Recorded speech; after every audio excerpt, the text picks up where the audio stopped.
Welcome, everybody. I'd like to welcome you to our next event in our Backyard Ecology series of talks. I'm Julie Kern from the Monterey Native Plants Working Group, and we are delighted to have Courteny Morehouse joining us this morning. So I'm just going to give a few words about who we are, who Courteny is, and then what's on the program for today. So the Monterey Native Plants Working Group was founded several years ago, and our mission, in a nutshell, is to fulfill the town's resolution to become a pollinator-friendly community. And we work to enhance public awareness of our local ecology and the importance of pollinators through education, local projects, and advocacy. And several members of our working group are here this morning. Janet Jensen, Libby Wolf, Kathy Frome, and in a little while, hopefully Lori Shaw will join us. And we have some other members who couldn't make it today, including Colta Ives, Judy Cannonstein, and Myrna Rosen.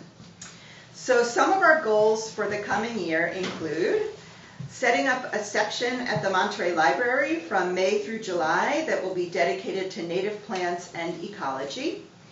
We are going to continue to work on our new native plants box at the town beach. We are going to support the work of Courteny, including at Bidwell Park and on Hoopi Road. We are going to continue this Backyard Ecologist speaker series, and we are going to continue to enhance and restore the plantings here at the community center. And you can stay up to date on all our events and projects in the Monterey News and via our Google group. And we are also working on having a web page via the Pollinators Pathway website, which Janet will talk about later on today. So we're thrilled to have Courteny Morehouse with us this morning. Courteny is a senior environmental planner with the Berkshire Regional Planning Commission based out of Pittsfield. And their mission is to help Berkshire communities meet the challenges of climate change while restoring and protecting healthy rivers and landscapes. And we've been just so impressed with Courtney's depth of knowledge and commitment about all things relating to our local ecology, and we can't wait to hear what Courteny has to say today. So our program this morning, Courteny is going to share who she is, what she does, what are her services. She'll tell us about several significant projects happening in Monterey this year. Talk to us a little bit about some best practices as we start to clean up our gardens as the season takes off, and answer any questions you might have. Then Janet will share just for a few minutes about this Pollinator Pathways program, what we hope to be able to post on the website, and how to get your garden on the map. If you haven't already, we have native plant seeds and planting instructions, so if you haven't gotten those at the end, you can grab them. And lastly, we'll take just a little walk outside. We underplanted the maple that we freed from some invasives. We underplanted it with some spring ephemerals last fall, and they're starting to pop up.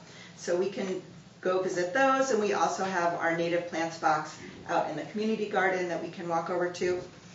And lastly, I'm just going to make a little pitch. We need volunteers to help with the Bidwell Park planting that Courtney's going to be telling us about. That planting will take place in early June, and everybody who's here will include you on those emails as we get closer to that date to try and see if you can help us by volunteering. So thank you very much for coming today, and take it away, Courteny. Hi, everybody. My name is Courteny Morehouse. I'm a senior environmental planner at Berkshire Regional Planning. I have an undergrad in horticultural and biology, so this is very much in my wheelhouse, although I did get it in California, so I am even still learning. Yeah, I grew up on the East Coast, but I got my degree in California, so I'm relearning all the plants as I acclimate back to being out here. Previous to working at Berkshire Regional Planning, I did river conservation and wetlands conservation, both in California and then in the Housatonic River watershed, working for Housatonic Valley Association. And then I landed here. So that's a little bit of my background. I'm going to sort of go over generally some of the science that I come from so that you can understand the solutions that Monterey is working on and some of the ways in which I promote solutions at home as well. So the first one that I really focus on, I'm the stormwater guy, so if you have questions about other sort of stuff, I may not know it, but we certainly have the resources at Berkshire Regional Planning to help you with that. So when we look at what is the sort of biggest impact that I'm addressing through the solutions that Monterey is doing, I'm looking at stormwater increases in stormwater runoff. And stormwater runoff can lead to poorer water quality, excessive algae growth as it increases the nutrients in our waterways, that then with warming temperatures lead to algae growing, and it also can then lead to excessive invasive plants because phosphorus, one of the key nutrients, can run off our landscapes and into our waterways, and if the water is stagnant enough and the conditions are right, it can be the thing that really boosts plant growth everywhere, which is why we use fertilizer sometimes on plants. So a lot of what we do on our landscape has a huge impact on our waterways. You know, we all sort of know this intuitively. And so one of the ways we can better clean our rivers and lakes is to manage our landscapes better. Layer on top of this, we have climate change is here, and it's also coming. So we have more rain in the, specifically in the form of larger storms. And so when we talk about stormwater runoff, we're sort of looking at how can we do this, how can we be proactive about addressing runoff as it gets worse in the future. And when I say worse, I mean usually it's going to come in the form of larger rains. Our everyday rains won't change as much in terms of the volume, but our bigger rains will, and so we need to be much better at upgrading our infrastructure, making sure that our land can accommodate the amount of stormwater. So this is just a little graphic of the future summary of like what is our spring precipitation supposed to look like, and especially in western Massachusetts, that spring precipitation is supposed to get greater. And this can lead to all sorts of both large-scale problems and also small problems, right? So on the large scale, it could lead to more flooding in our town. It could lead to more erosion in our rivers as things run off and sort of the rivers and streams become flashier, right? A lot more water coming into the system at once and creating more of a whoosh versus a like trickle in, and it gets a little high and then it slowly recedes out. It can be much more force in our rivers, which can cause erosion and cause them to sort of adjust as they get that water. And then on sort of the smaller scale, we can see like ponding in our yards in a way that wasn't there before, right? For those of us who might be used to sort of dry exchange of air in our basements, we might be seeing more of that like stagnant humidity and moisture that causes mold. So especially some of our older homes that have then been adapted to future conditions, we're going to see like how do we adapt our homes to accommodate this changing climate. Climate change is expected to impact our winters more than any other season because we have very much a winter culture, winter season. We're used to that sort of snowpack and the hard freeze for the duration of like October sometimes all the way through March. But that's expected to change, right? We are expected to get about 26 less freezing days during our winter season by 2050. So that's, 30 years from now. And then that's supposed to double by the end of the century. So we should really expect to have a winter that looks more like this, where it's freezing one day and then it warms up to maybe 40 or 50 and then it might go back to freezing and then it might warm up the next day and it'll rain on top of the freezing. So we really do need to start thinking about how is this going to impact our dirt roads. This is taken in notice by a person who lives there, specifically to highlight the dirt road infrastructure that they have and how they now need to rebuild that dirt road infrastructure to actually be built for that freeze-thaw cycle, right? In our rivers and streams, we could see some like freezing and then the thaw and some of the bigger icebergs not freezing well enough and being transported down, and that can cause flooding as well. And then in general, we are expected to see more ice storms and heavier snow as opposed to the light, fluffy, colder snow. I know this is like the part that I always talk in the Berkshires and people are just like, that sort of breaks my heart because we're talking about, the cultural traditions that we're used to, which is like ice rinks being a cultural institution that we can gather around, no longer being feasible in a natural state and requiring energy to keep it going, right? So On the flip side, our summers will also look very different. This is the graphic that I show, and people always kind of go, oh no.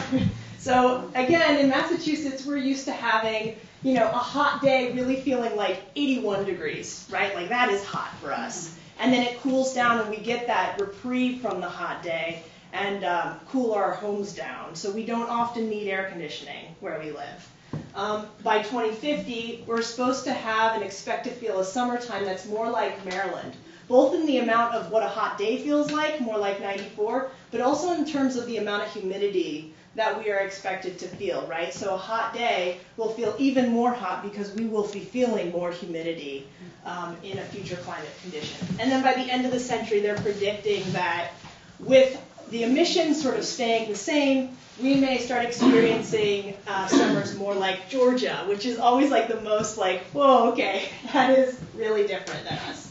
So when we think about the solutions, we want to start thinking about, how are we accommodating this summertime temperatures? How are we accommodating the difference in winter, the amount of precipitation? It really will change all of our ecological and infrastructure needs. So I'm going to sort of talk about some of the programs that Monterey is doing already to accommodate those changes. Not to depress you, we are solutions focused here. So the first one was a project that was started before my time, looking at the Main Street or Route 23 culvert and seeing whether it was sized correctly for future precipitation events, right? So this was some of the work that was done before. They looked at the current culvert and they looked at the inundation maps. That is, where's the water going to reach during a extreme event, storm event. So think Hurricane Irene, maybe not for your area, but Hurricane Irene as it happened up in North County, right? So a current 100-year storm is about 8.3 inches in a 24-hour period, right? So that's how we measure those 100-year storms. It means in any given year, you have a 1% chance of having one 24-hour period that dumps 8 inches of rain on you, right? So that's going to adjust with climate change because we are expected to get those more often. So a 100-year storm, that is a 1% chance in a year, will actually end up being a 14-inch rain being dumped on you. And then if you go even higher, it gets more extreme, right? Where the storms sort of get bigger. And why do they get bigger? They get bigger because our icebergs are melting, our water is warming, so we have not only more water in our global system, but that water is generally warmer and therefore has more energy and can reach us more than it could in the past. So a hurricane starting in the Gulf will often not have enough energy to really reach us because it kind of dissipates as the energy gets taken out of it as it moves up the coast. But they're going to be starting stronger, so they'll reach us more often, right? So we're starting to get more of that. Again, think of us like migrating down the coast, right? We're kind of going to get that bigger storms. So when we actually looked at what does this mean for this specific spot, what we want to look at is the cubic feet per second, i.e. how much flow is going in from that point given the watershed above it. And so in the present day, in a 25-year storm, which is 25 years is 25 years, 25%, is what they measure culverts by. That's what Mass DOT says you need to size a culvert for a 25-year storm. So they don't expect the worst, they don't expect the best, they sort of go in the middle, and that's a 25-year storm. And so right now we get about 570 cubic feet per second coming in a 25-year storm. In a 100-year storm, around 1480, right, cubic feet per second. So that's the amount of water rushing through that under that bridge or culvert. In a future storm, and that we looked at 2070, and we said, okay, given the current conditions, given the new precipitation amounts, given the watershed and the topography and all that, what do we expect in a 25-year storm? How much flow are we going to get through that spot? And that ended up being 1,600. So you can see it's bigger. A 25-year storm will end up dumping more water through that spot than a current day 100-year storm. So that's something to really be concerned about. So we want to say, okay, how do we prepare even for the 25-year storm? It means that we're preparing for more than a 100-year storm. right? And then looking at the 100-year storm, you can see it's much bigger. So the culvert is being sized for the 25-year storm, but we are looking at the 100-year storm. We're looking at the worst-case scenario because we want to say, this is a major corridor through your town. We want it to at least be open so that emergency services can get from one side of the town to the other, right? These are some of the alternatives that were explored in the last project, the last grant. So they looked at increasing the size of the culvert, which I believe is now an 11-foot culvert, wide culvert. They looked at increasing it to 15 feet and seeing, okay, what would 15 feet do in a 100-year storm? That's a lot of like inundation, right? And then they also looked at what would 18 feet do, plus some armoring along the town hall. Definitely would save the town hall basement, but still a lot of inundation. And then they also looked at what if we just put flood barriers all along the river in both directions, that is like riprap and concrete walls. And while yes, that would reduce the amount of flooding, I think ultimately it was decided this is not the best for the environment, it's not the most natural solution, and it will only last you maybe 20, 30, at best 50 years before you're then doing ongoing maintenance over and over again to keep that functional, right? Especially if you're seeing the amount of flows that you're seeing. The more flows hitting that concrete, the more it's prone to damage, and the more you essentially have a long-term maintenance problem here, right? So this number perhaps doesn't even capture the amount of money that you would spend in the future if you were to upgrade this.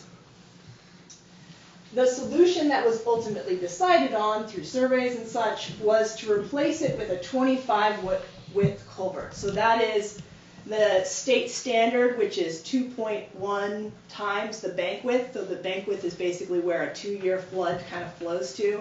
It's where the natural transition of a stream goes into the flatland. So it's kind of what the stream is used to accommodating. And so the state has sort of gone, according to the road stream crossing standards, we want to build these culverts and bridges so that they can accommodate about the bank width and then some, right? So that would be a 25-foot culvert. And then they modeled that for a future 100-year storm. So this is what they've come up with is, yes, you have quite a bit of flooding here, but it saves the road and it saves most of the houses with the exception of these two around it. And then this is how it functions under current conditions. So a 100-year storm today, again, that's the lower amount. It's going to save even more. So you might get some basement flooding here. You'll definitely get some basement flooding there. But for the most part, you said basement flooding there in your hand sort of. Sorry, in the 437. Is that the general store? Address? No. It's the town hall. The bottom is the post office. Oh, I see. And then right next to it is the general store. Oh, I see. Okay. Yeah. I mean the other So one. this is town hall here. So you're looking. Yeah. Yeah, you're looking up. You have to orient yourself in that. Yeah. And then in the 25-year storm, which is really what we're sizing it for when we look at that, you can see that it pretty much like accommodates almost all the properties, right? It stays within that corridor, within that floodplain. The exception being that some of these buildings are built directly in the floodplain, and that's sort of, obviously nowadays we avoid that, but at the time that these were built, that was not a consideration, right? So these are sort of the current draft designs. These are very preliminary. I would take these with a big grain of salt, maybe a bucket of salt. This is sort of the idea, the rendering to get an idea of what the shape would look like, some of the footings. These wing walls will change based on where they think the flow will hit and how much they need to prepare for oncoming flows. This is an example done in Kentucky of what that same sort of shape looks like. Here's what it looks like in terms of the engineer drawings. So this is kind of what they're exploring in terms of wing walls based on what's currently there. So the flow being, this is the inlet and then the outlet. Wing walls, again, sort of like 10 foot, 3 foot. I will say, again, take this with a grain of salt. The only thing that's really been engineered so far is this piece, the footing.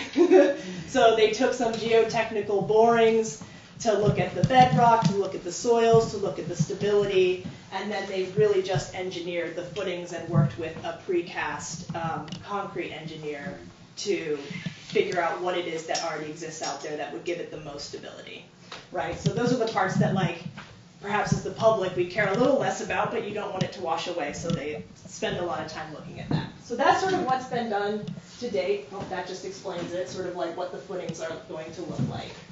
What they're still sort of trying to figure out is specifically what's this height look like and how can we accommodate the road.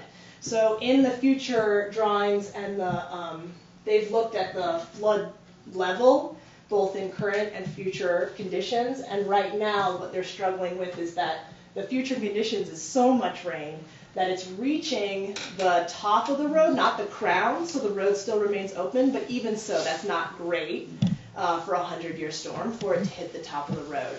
But they, when they modeled the 2070 conditions, it was a 70% increase more than they expected when they actually looked at it. So it's quite a bit more rain, right? They sort of were like, this is a 70% increase in the amount of water that you're going to get, and we really have to think about what are we willing to lose, and then how much can we pay based on how much we want to gain, right?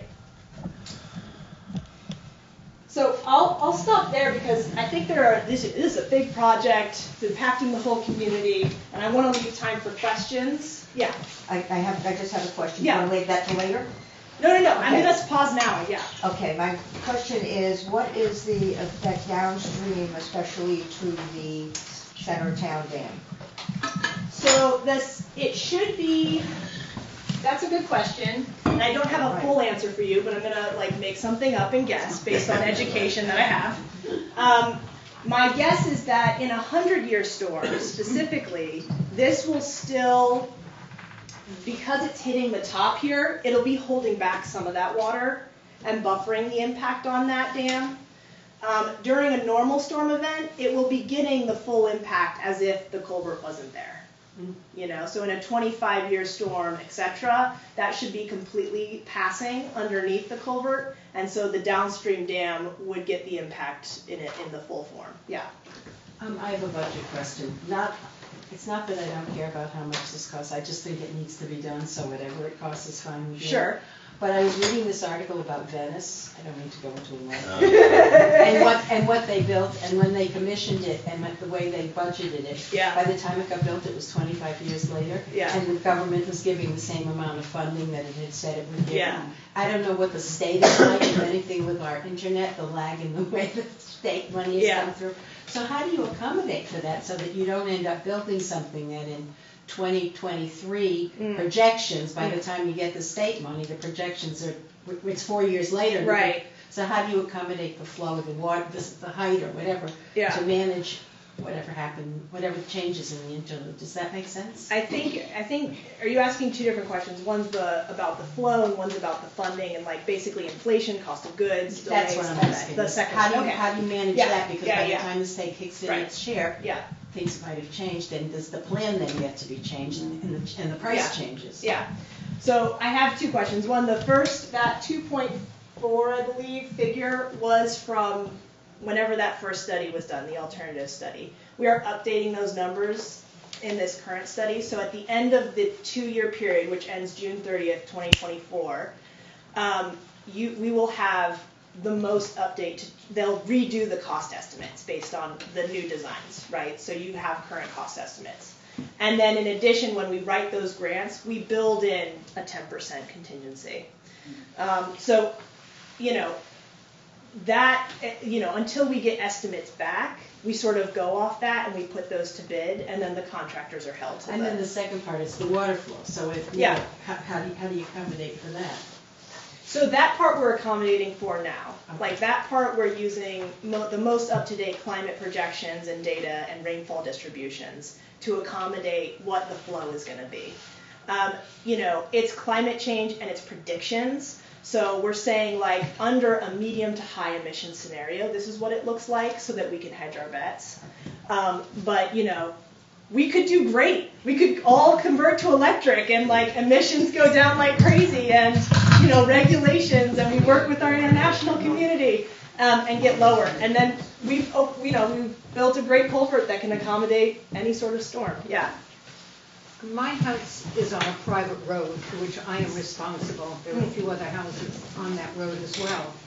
And it is a dirt road, and they're all culverts. But obviously, this is not a public road. Yeah. Is there any recommendation for homeowners who have to keep up their own roads? Yeah. So I'll address the dirt road bit first. There are public guides and such that are now being developed on how we need to upgrade our dirt roads, and with cost estimates, etc. For the culverts themselves, I think, it is a big undertaking, and I think both private and public, everybody's sort of getting the sticker shock, right? Because our infrastructure wasn't built for this. It was built for a time before. It's something that we've been talking with the state about. How do we sort of upgrade these? And there are state funds that are now open to funding projects that happen on private property. And so it's about sort of working with the town's usually the person who has to apply, but as long as you get homeowners' permission, you can sort of do that, and you can make the argument for that. I know that's not a great answer. It's not like fantastic, like, oh, here's this grant program out there just for you. But that is something we're considering, yeah. So maybe you're going to circle back to this later, but what is the plan for replanting those areas in terms of native plants? We haven't quite got there yet. We haven't gotten to construction yet, right? Like, we're still in the just designing what this shape and everything is going to look like and how we're going to accommodate storms. I think the next step that's coming up in the coming year and sort of in the next few months is, what is construction going to look like? How are we going to accommodate passage through that road, or is there going to be a detour? All that, none of those questions have been answered. What is the follow-up going to look like? What are the water lines going to look like? How are we going to continue service during and after construction? Like, all of those questions haven't really been answered yet. So we would love to have you in on those conversations when we get to them. Yeah. The impact that Lake Garfield has on the Concopod has a lot to do how we control the dam and the water flow. Are these estimates all based on no restriction of water from Lake Garfield into the Concopod, or control of the level of the lake to maybe soften the impact on the Concopod? The modeling has been done based on the current levels of control on the Concopod that exist. So the assumption being that you are probably going to do some level of control on the Concopod to reduce flooding at Lake Garfield and the lake next to it, Brewer's Pond. So it does take that into account. It's still saying let's prepare for a lot of water going into it. And I think they start the modeling kind of at the dam of Brewer Pond and then downstream, and look at the amount of water that's coming into that system. Yeah. All right, I'm going to move on to the other project that's happening in Monterey, which is the Hoopi Road drainage improvements. So just the last project was funded, just so that I can name my funders, the last project was funded through the Municipal Vulnerability Preparedness. That is a state program that was started under the governor's office under Governor Baker, and then it's being continued through Governor Healy. It is specifically to help towns prepare for climate change and the impacts of climate change, right? So realizing the reality of climate change and how much it's going to impact our infrastructure, and trying to fund projects at a very local level with their specific solutions. So this project is funded under the Massachusetts Department of Environmental Protection through the Clean Water Act. So the Clean Water Act has all these provisions and all this money that goes into it, and that's filtered in through the states, and then the states can apply for funding to help improve water quality projects. In this case, this one is for what they call non-point source pollution, which is essentially stormwater. So this is based off a study that was done in Lake Garfield. It's really to address phosphorus going into Lake Garfield that then therefore leads to invasive growth. So you're sort of addressing the invasives growth through the diver-assisted suction harvesting, so you're addressing sort of like the end product. And what this project tries to do is address the source of that end product by reducing the phosphorus and the nutrients. Phosphorus in freshwater systems is the limiting nutrient, i.e. if you control the phosphorus, you control overall how much nutrients are available to a plant in order to grow in a freshwater system. That is different in a saltwater system, but in this system, that's what we look at. So a study was done previously in 2016 to look at what of these subwatersheds, i.e. what drainage areas that lead into the lake are contributing the most phosphorus. And in that study, they found that this subwatershed along Hoopi Road and this and H. Where's H? Here. These two watersheds are contributing the most phosphorus into the lake through runoff. So we looked at those two and tried to figure out where could we put best management practice, a stormwater control system in here that would help reduce that phosphorus. And through a site walk, the first place that was identified was this 1,000-foot stretch along Hoopi Road, just north of Elephant Rock Road, just around Mountain Laurel Way. And here are sort of the designs that they came up with through, again, another grant from Mass DEP, in which they are basically installing a series of treatment systems to address the stormwater coming off the hill and also the sediment that's sort of washing off the road and into the lake. So I'm going to go through those a little bit more. This is the final designs. These are tiny and impossible to read, so I'm going to blow them up for you. So essentially, the first thing they did was to install a drainage system. So right now, it's a dirt road, no drainage system. Everything is sheet flowing off into the lake or into a nearby ephemeral brook called Peppermint Brook.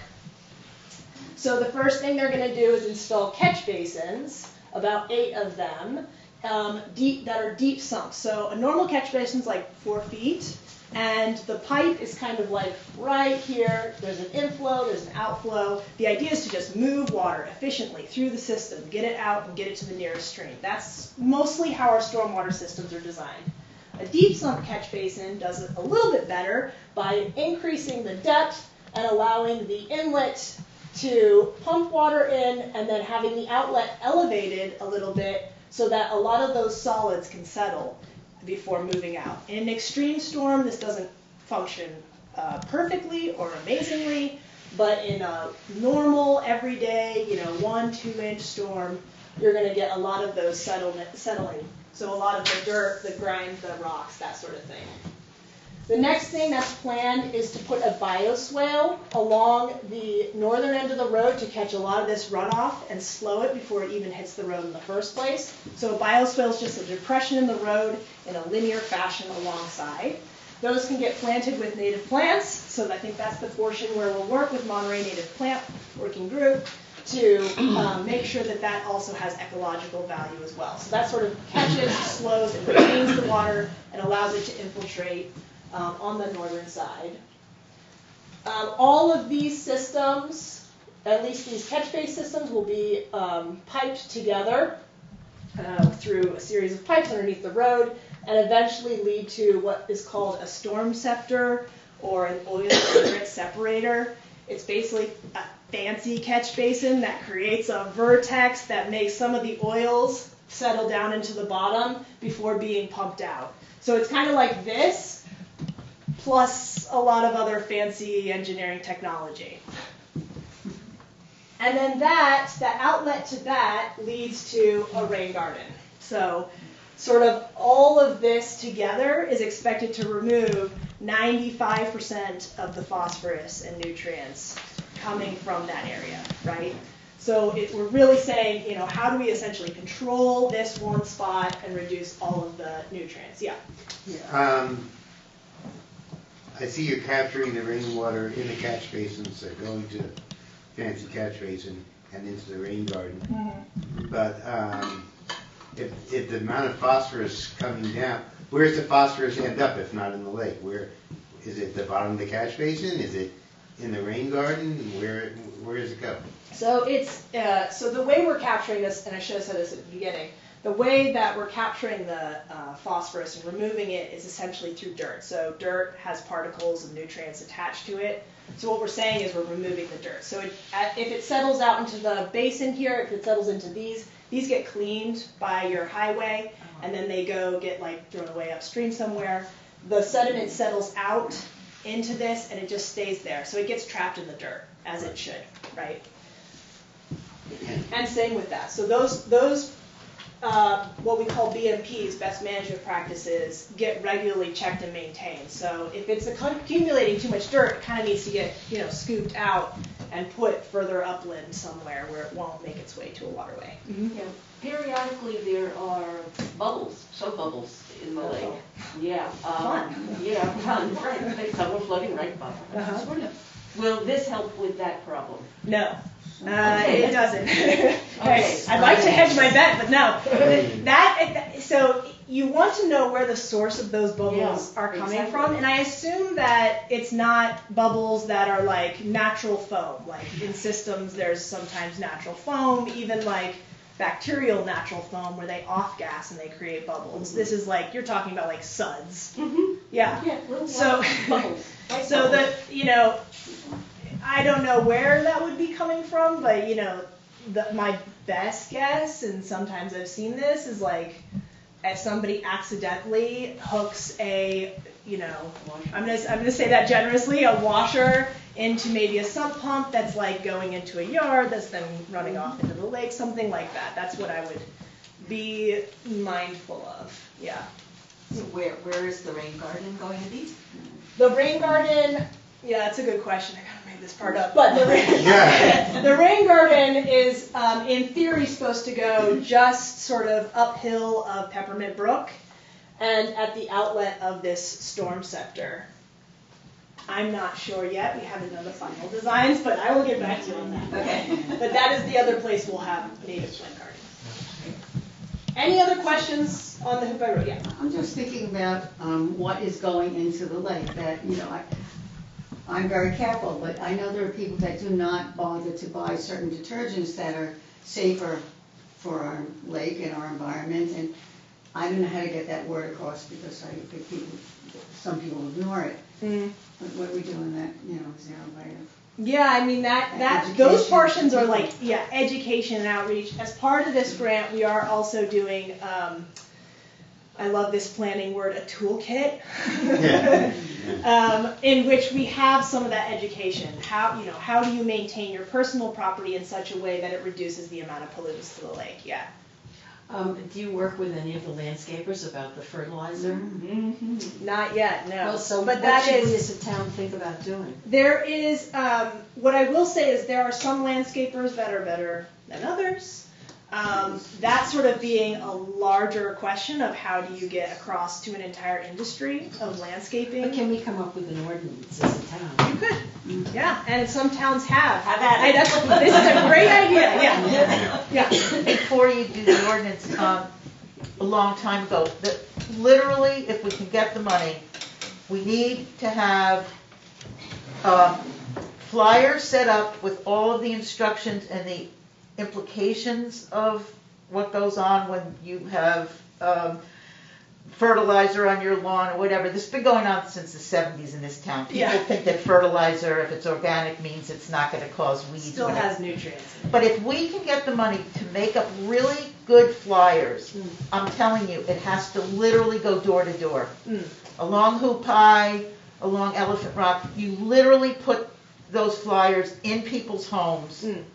Because that's the only way you can assure that you've said to them, we've told you what you need to do. And then we just don't have the monitoring that we need. If we could have the money to do the monitoring, we'd be in much better shape. These are all really great ideas. I love how impassioned this community is. Well, this sort of fits in. What is the responsibility of the people who own the properties along the road in terms of allowing this work to be done and what is the homeowner's responsibility to well, do all these things to, because each piece of property is a little ecosystem on its own. Yeah. And some of them are ecological and some of them are urban. Yeah, so I mean, so part of this talk is how do you manage your own little piece of paradise, right? This is all happening within a road right-of-way, so the projects I'm talking about here are the town taking some amount of responsibility for their infrastructure and saying, how can we do our piece? And then it is about each individual knowing what are those practices, what can I do, how can I be more responsible? And then at the end of the day, we don't have jurisdiction over anybody's piece of paradise. Like what they want to do with their property is, by the laws of this country, more or less their choice, right? Within the bounds of the ordinances and what we allow. Yeah. Just some pitch for native plants, which have really long roots and can soak up a lot of stuff and stabilize the soil and require less fertilizer and less management. So, if we get everybody doing native plants around there, we'll be in better shape. Yep. So, we're sort of going to move on to, so we're sort of going that direction anyway. I'm going to speak specifically about riparian buffers.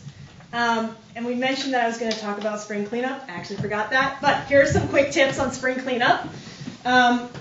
Making sure that because of the fluctuations in our temperatures, it's hard for us to gauge now when winter is over. Even this year, right? We all saw 80-degree weather, and we went, winter is over, because that is what we are used to. We know that that means this is solid. We have a solid winter, we have a solid mud season, then we have a solid summer, right? And spring's in there somewhere where we get all the flowers. But we can no longer trust that as much. So my suggestion during those spring times is to leave the leaf cover and the covers that you've prepared your beds with over the winter a little bit longer. Leave them until you would normally have that spring cleanup. And don't jump the gun, because that encourages all of the organisms. It retains the moisture in our soils. And it allows for all of the critters that are beneficial, the pollinators, etc., that are dormant during the winter from not getting an unexpected freeze through the fluctuations of spring. And then the other thing is we need to be able to give them a bit more of a chance, especially in the early season when pollinator plants are scarce, right? So I'm talking mostly about the no-mow May, or reducing the amount that you mow, also raising the height of the mowing that you do so that your grass is longer and allows the roots to get deeper. Again, that sort of aerates your soil. It creates a better environment for pollinators and bugs that want to, that are either ground species or need that aerated soil. So you create that through deeper roots in your grass.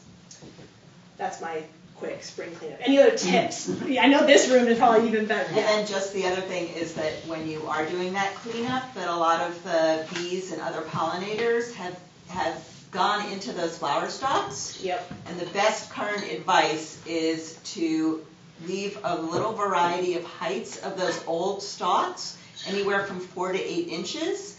And the new growth will then come in and cover that. And then when you're going toward the fall, you can start to take out those older stalks. So it's sort of a cycle where you let the stalks come up, you let them overwinter, you don't cut them to the ground because things are in there, basically in utero, I want to say. And then in the fall, you can take out some of the old stalks. If you've already cut them, the best advice, or if you absolutely have to cut them, again, please don't cut them to the ground. Leave them at least this long. Pile them in a nice pile somewhere, either in a little woodland area or whatever, and hopefully then those critters that are in there sheltering or making babies will then be able to still do their thing. So that's sort of the level of best practice.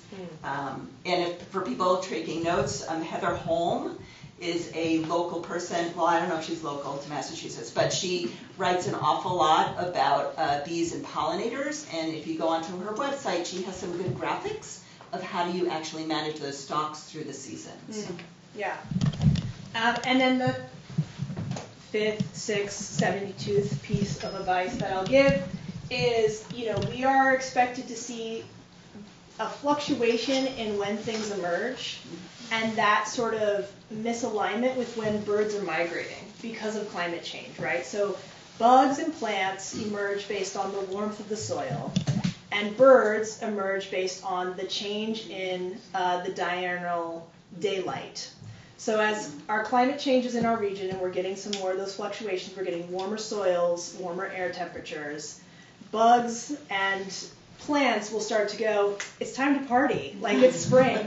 And birds will go, I'm still down here in Florida, like vacationing, and it's not time to come up yet. So my suggestion would be to plant a variety of timed native plants, right? So plant it so that as those birds migrate, they can find some food within your garden. I don't have like a better solution to that because it is sort of a tricky question. Will the birds adapt? Will they quickly learn, oh, the bugs are coming out sooner, so now I have to adjust my daylight savings hours a little bit earlier in the year? It's a really interesting dilemma that we have, and a lot of ornithologists, of which there is a very passionate group, are thinking about it. Yeah, go ahead. So I'm still confused as to when I should remove the leaves. I don't have grass at all, but when I should remove the leaves where the perennials are, some are poking their heads up. Some of them poking their heads up, yeah. And I keep looking at the prediction of the temperatures, and I think it's going to be in the next few days, like in the low 30s at the lowest. Yeah. So do I have to wait until after last frost? Well, I don't know how to find that last. I can't find it. You and I both. I cleaned up my garden way too early this year. But it is. I mean, that's the sort of challenge. Yeah. The rule of thumb is after last frost, and if you have some of those natives coming up earlier, it doesn't hurt to have them. Like, it will strengthen them to have to come up through more. And our natural, woods don't have a cleanup. Nobody's cleaning up the woods. So if you're like, maybe they should. So riparian buffers. This is sort of the, one at home. If you take nothing away, put a riparian buffer around a stream. There are so many benefits to riparian buffers. Could you say the definition of a riparian? Yeah, I will. A riparian buffer is basically a vegetative, plantings around a stream or a lake, any sort of water edge. And those function in so many different ways, right? They slow the flow of runoff in between the human use areas, our homes, our streets, etc., to the natural use areas, which are like our rivers and our lakes. So they slow that flow, and by doing that, they allow that water to infiltrate. So they're literally stopping it and letting the water settle out. That then treats pollutants, so the pollutants no longer get to the stream as quickly, but even more so, as pollutants go through the soil column, organisms and natural soil processes, of which I know a limited amount, actually treat a lot of pollutants. Specifically, hydrocarbons are often best treated by allowing them to settle out. Not like a whole lot of hydrocarbons, you're not going to pour your oil into it, but hydrocarbons running off the road is actually best treated by allowing that to infiltrate. It will recharge the groundwater, because again, you're infiltrating that water. It provides habitat, it sequesters carbon, and it shades streams, which are critical to our brook trout populations in this area. I think it was Doug Tallamy, who I think you had speak, said you had a video. Okay, great. I think he said it used to be that gardens were there for one purpose, to delight us. And now we're asking them to both treat our pollutants, provide us stormwater solutions, provide habitat. Like, the functions that we expect out of our gardens now is like, you know, it's like getting promoted without more pay. Like, you know, it's like, you're doing really great. Why don't you also do these 5 other jobs? And by the way, I'm going to give you the same resources. But that's what, you know, that's what we're asking. And they willingly do it for free, right? They do it for the care that we give them. So this is just an example of, you know, what this can look like. This is a woodland. Here the lake is here. And you can just see the amount of runoff that has stopped from the nearby dirt road and salt. Like it stops around here. There's no more sediment that's getting to the lake just because this woodland is interrupting it. And then that's the beautiful picture of a brook trout. They're pretty. So this is sort of a general, like this is a lake system, so take it with a grain of salt if you live near a stream. The water might be flowing, you might not be able to plant like, you know, wild celery or pickerel weed. But this is generally what it looks like. The rule of thumb is at minimum 15 feet and ideally 200 feet of buffer. So that is everywhere from the water's edge upland into your backyard, right? You want to look at how much moisture that soil has and then adjust what plants you have based on that. There are some great resources out there to tell you, you know, which of them are riparian specific and obligate riparian, that is, they need water to survive, such as sedges and rushes, versus which ones love to get their feet wet but don't need it, such as spicebush and willows, I think, are a really great one as well. You know, they love and they will thrive in wetter conditions, but they don't require it, right? And then as you get more upland, you want to plant things that really don't want to get their feet wet. You know, white pine, service berries, that sort of thing. I thought service berries like wet. Sorry. Well, you know, they do. They can go either way. They're flexible. So this sort of gets us to what are we doing at Bidwell Park? A lot of that work was done to take down the ashes. You know, very good work. The emerald ash borer had killed a lot of them, and they were, in a lot of ways, nothing but, about to come down anyway. So, and a lot of them had already come down. So that has been removed. But with it has left some gaps in that buffer. It's not terrible. If you went down there, you would say that's better than maybe a lot of, you know, my neighbor's yard or whatever. No knock on your neighbor, but maybe your neighbor's yard, they just mow up to the stream.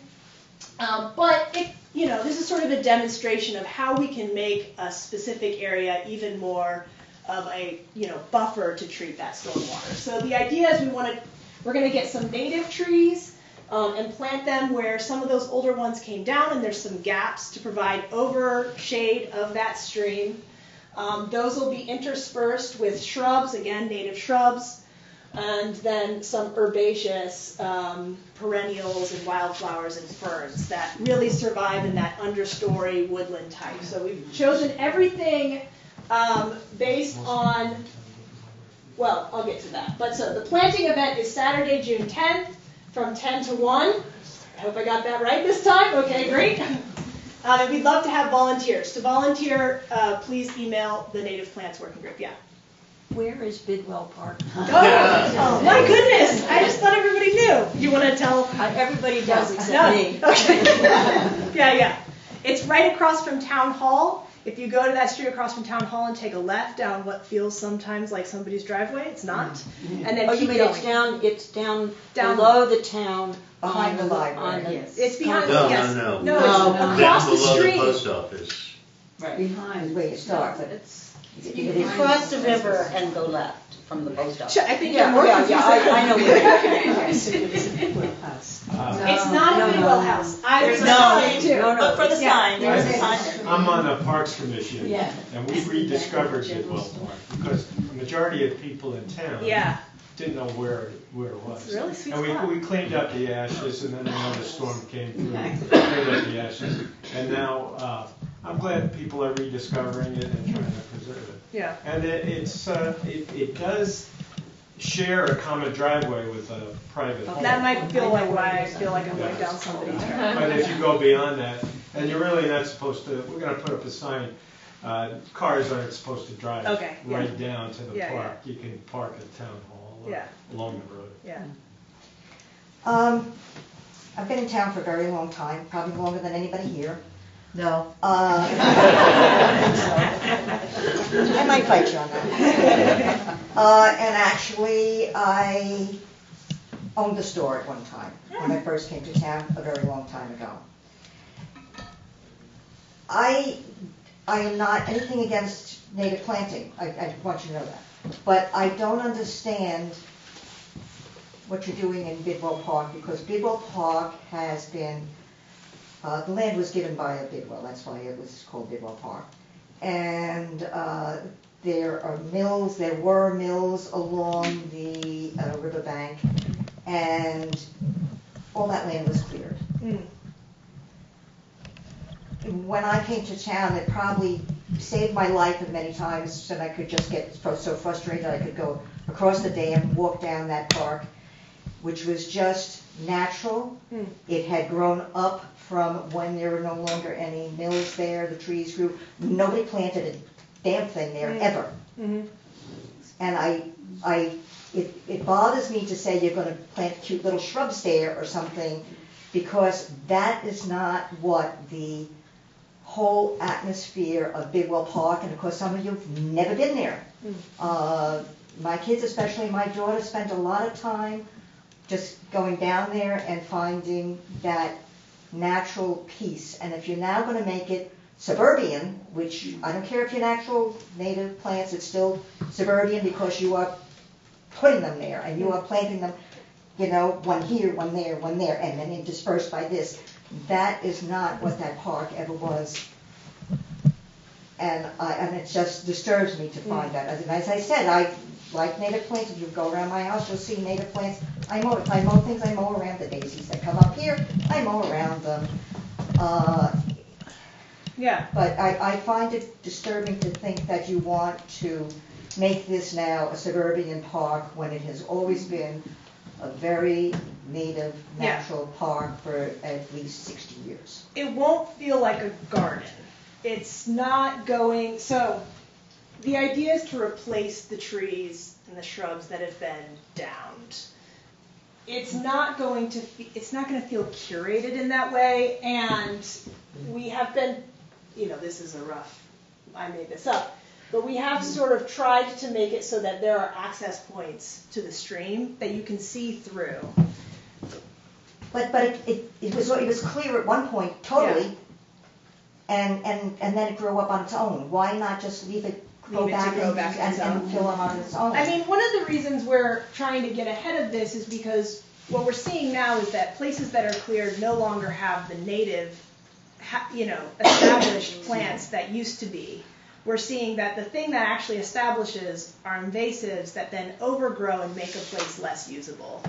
And so by planting it in, we're sort of trying to combat that, invasive incursion that can sometimes happen if you don't do anything at all, So like some of the barberry that's there already becoming the main landscape that you see. That will naturally spread, but it'll make it so that that park is fairly unusable. You won't be able to go to it at all. The bittersweet coming to take over. I mean, we're not living in the same environment that we can sort of let things go and they will maybe that's the new natural. That is a good argument. And I mean, I guess that's a question for the town is which of those portions do you want that to be the new natural? And from a climate change perspective, plant agnostic. All plants sequester carbon to some extent. Do they create the same pollinator or habitat benefits as others? No, because they are adapted to somewhere else. It may be the new native. Yeah. The other question I have about that is, will these plantings be respectful, I'm going to use the word, of the historic artifacts down there, which are where the former mills were. And I think that before you do anything, you should consult with, say, Rob Hoops, who knows where all the mills were, and will have maps of those things so that you can avoid disturbing those things which should not be. Yeah, that's fine. Yeah, talk to me afterwards. I would love. to see that. I think I'm not aware as much. I mean, I've seen the plaques and such, and so we're mindful of the things that we can see. But if there are things that I can't see, I would want to know that. Yeah. Go ahead. No, sorry, go ahead. No, I was thinking that I would imagine that if you left this to be, and I get it that, it would grow again, but I can also see that people would start walking through where the trees are down and affect the area. So that's something of concern. And the other part would be that because we're not getting natural types of rainfall, that all this sediment would land up right into the creek or the river, is that the river? Yeah, this is the Conkapot sort of going this way.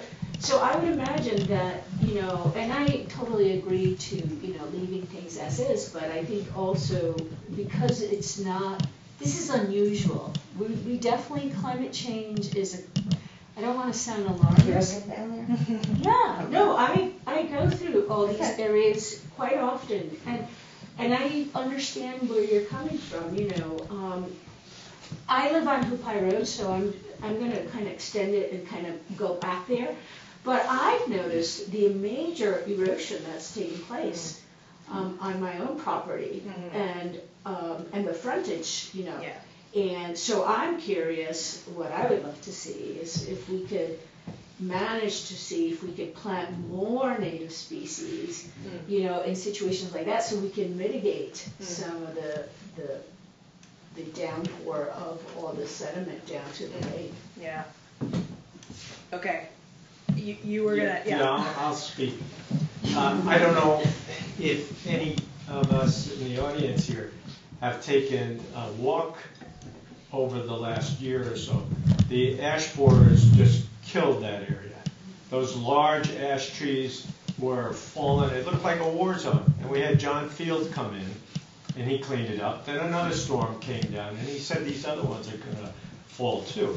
And his large equipment, which was needed, took away a lot of that vegetation that you want to see there. So there definitely is a need to replenish that. We can wait for nature to take over and do its thing, but I think in order to replenish what unfortunately was destroyed by all of that large equipment, and there was no other way to do it because those trees were a hazard. They could fall on people down there, and it's the opinion and the feeling of the Parks Department not to make it a concrete playground.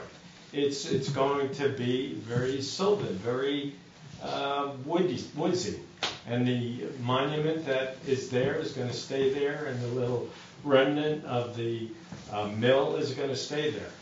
So with the help of the planters, it'll look the way you want it to. A few more. I'm going to move on from myself. I was going to say, I know I'm mindful of your time because we were trying to finish the event by 12:30, and Janet still wants to talk, and we want to invite people to walk outside. But can you talk about the funding for this for a second? Yeah, so this is getting funded by that Municipal Vulnerability Preparedness Grant, as well as the Massachusetts DEP. So I worked with Dennis to write both of these grants, and so the idea being that we were bringing as much funding into, the total project, both Hupai Road, the culvert replacement, and sort of this and a couple of other demonstration projects as well.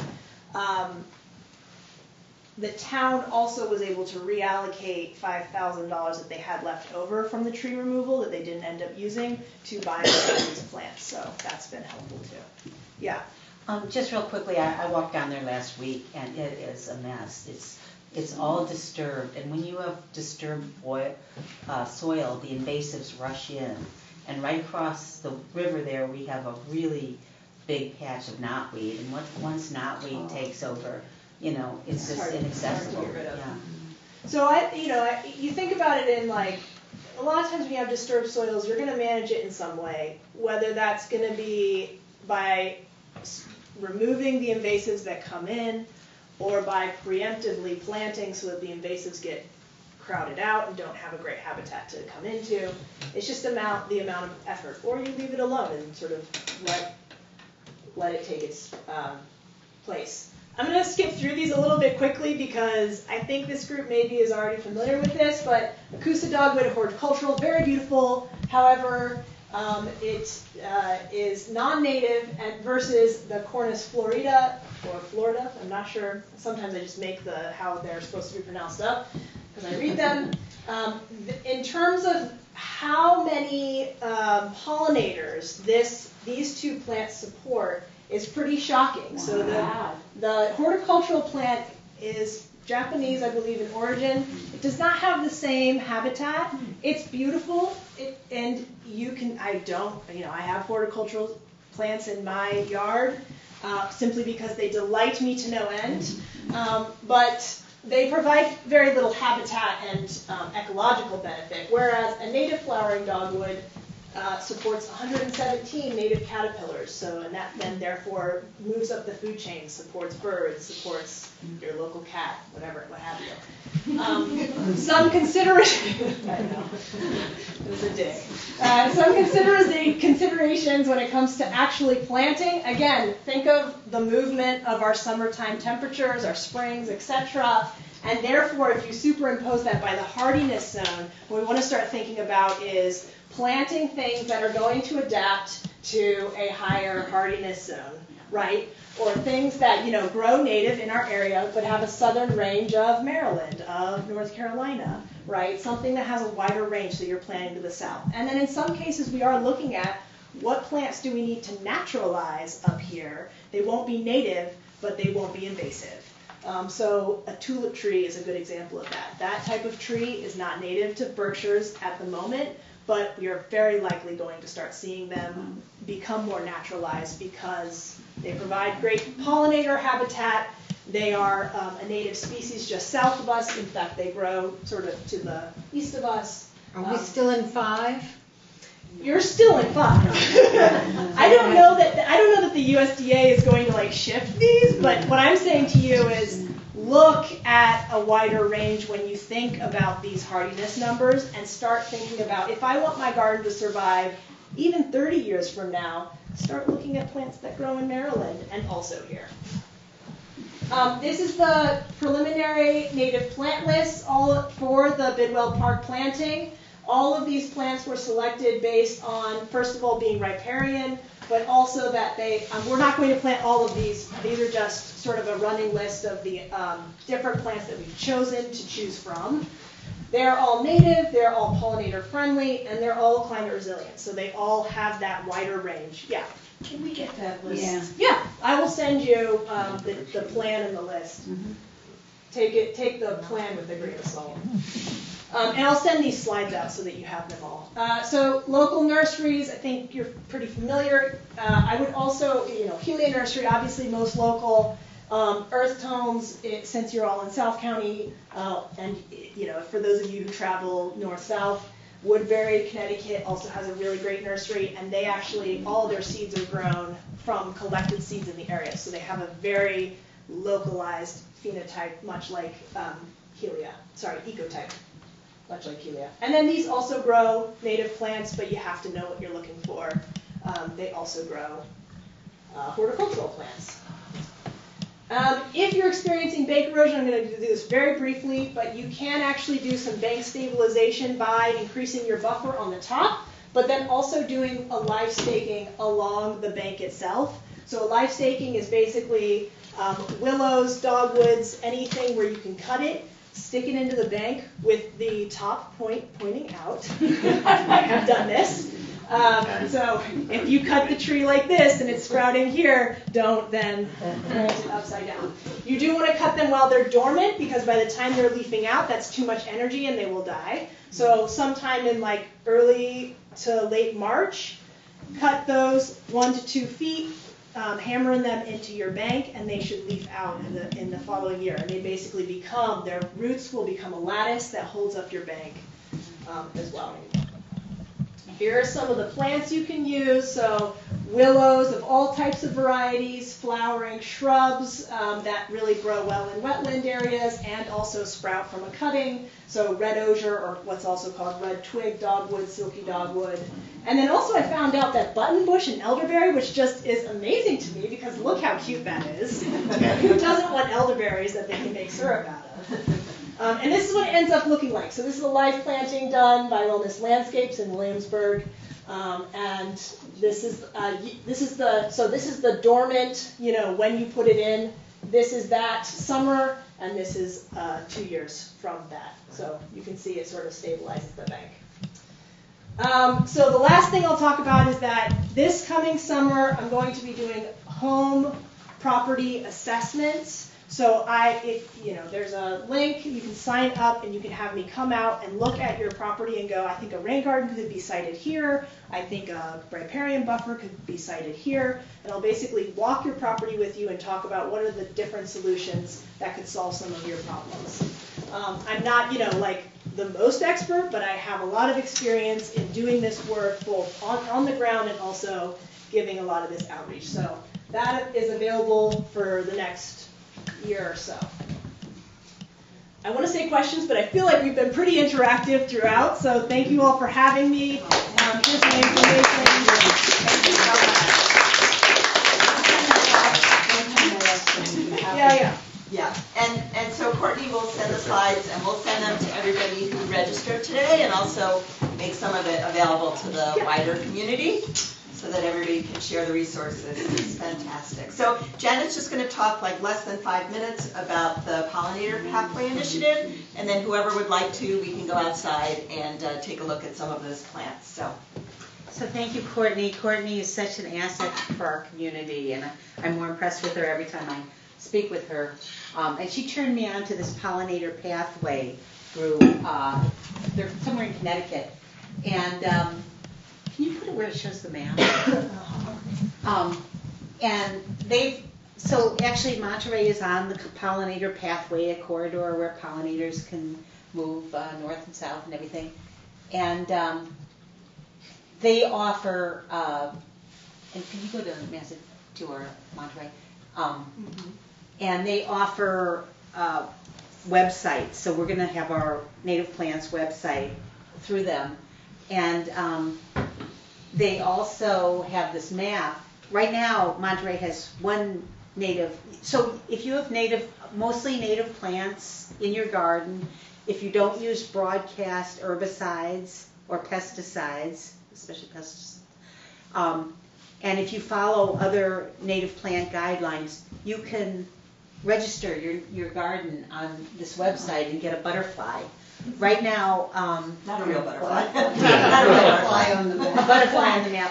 Right now, Monterey has one, and that belongs to Colta Ives, one of our working group memberships. But we took a screenshot of it, and we hope in a year or so, Monterey will just be alive with butterflies. And we're also going to have, and you can also send, there'll be a way where you can take a picture of your garden and send it in, and we'll put it on the web page. So we'll really, and you can even get a little flag showing that you have a little butterfly flag that shows you're adhering to the native plants. They also sell flags. So if you have only native? No. Okay. They give guidelines, I think. Yeah, and we'll have them all on the thing. It's, you emphasize native plants, and for new plantings, native plants. And are there annuals that apply to the pollinators that work with pollination? There are some, yes, and we can send out that information. Yeah. So basically, it's not using pesticides, planting natives where possible and as possible. Another important thing that we're going to get into later on is light pollution can really disturb the cycles of insects and birds and all living things, actually. So if you can put your lights on dimmers or timers and really try to avoid light pollution, that's really important. And what am I missing? There's basically 5 principles. Yeah. So stay tuned. think about registering your garden on the map when the information becomes available, and we will soon, do one for like a few of the pollinator pathways, and do Massachusetts. Yeah, I think Williamstown may be on there, you can click on some. Andover is a nice one. We had a talk with them. Not sure. Yeah. Yeah.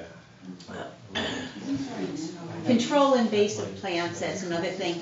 Rethinking your lawn is also something. Like, as you can gradually reduce the lawn to the area you really use, and because lawns are fairly inert for pollinators. And then if you go down a little more, it shows some of the local.